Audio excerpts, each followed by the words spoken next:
Okay, this is Unit 2, Lesson 1 on rates, ratios, and unit rates.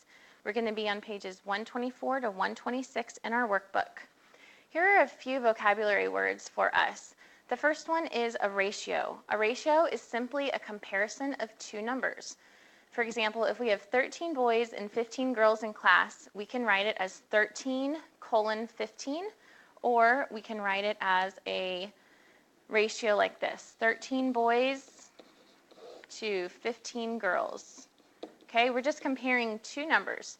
A rate is a ratio with different units, and we'll see that on the next page. And then a special rate is this unit rate. And a unit rate is a rate with a denominator of 1. All right, as we start out here, we're looking at an example of a heart rate. So a heart rate is talking about beats per minute. So those are two different units. We're comparing two numbers with two different units, so that would be a rate.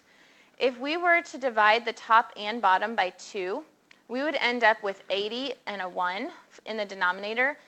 And you know that when we have a 1 in the denominator of a rate, it has a special name, a unit rate. So 80 beats per 1 minute would be a unit rate. As we go on, here are a few common unit rates that we're going to be using in this unit.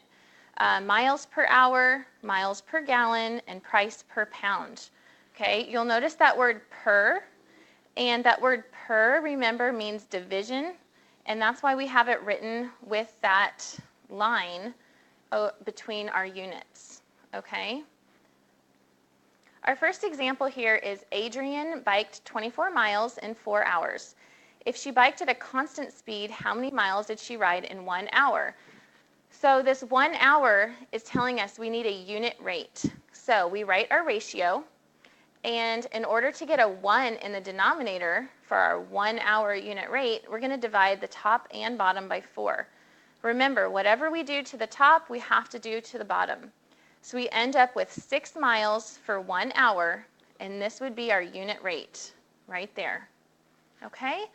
If we look off to the side here, we have an option to find what is the unit rate for 18 cans for $6.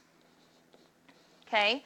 Again, we're going to have to do the same thing in the top that we do to the bottom.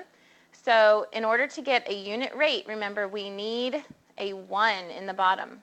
So we're going to divide the top and bottom by 6, and we would end up with 3 cans for $1. So there's your correct answer there. Go ahead and pause your video and do question A. Let's see how you guys do. And if we need a unit rate for $300 for 6 hours, we're going to divide by 6 on the top and the bottom, which would leave us with 1 hour in the bottom and $50. So that would be our unit rate. Go ahead and write that in on A, and I'd like you to try B on your own. I'll check that in your homework tomorrow. Okay, a lot of times we buy things, and for instance, this is 8 juice boxes for $2. If we wanted to know how much each juice box was, we would set up a rate, $2 for 8 boxes, and then we would find the unit rate. How much for 1 unit? So here you can see they've divided by 8 on the top and the bottom. They get that 1 unit in the bottom, and it is 25 cents per juice box. That is the unit rate, or the unit price. Here's one more problem for you. Go ahead and try to calculate the unit price of a 4-pack of mixed fruit for $2.12. So go ahead and solve that problem. There's lots of space here for you to do your work, and show me how you got your answer. Okay, when you go shopping, a lot of times, even if you're buying the same item or one item, a lot of times there's different size containers. For instance, if you're going to buy Purina dog food, in this problem, there's a 40-pound bag, a 20-pound bag, and an 8-pound bag of this one type of dog food. And if you needed to find which bag would be the cheapest per pound, you would take your dollars and divide by how many pounds to get your unit rate. Once we have a unit rate, we can actually compare how much per pound each of those different sized bags are to find the cheapest one. So in this case, they've done the math for us, and you can see that the 20-pound bag is going to be the cheapest option for you to purchase. Okay, so not always is the biggest one the cheapest. If you look over here, there's an alternate method.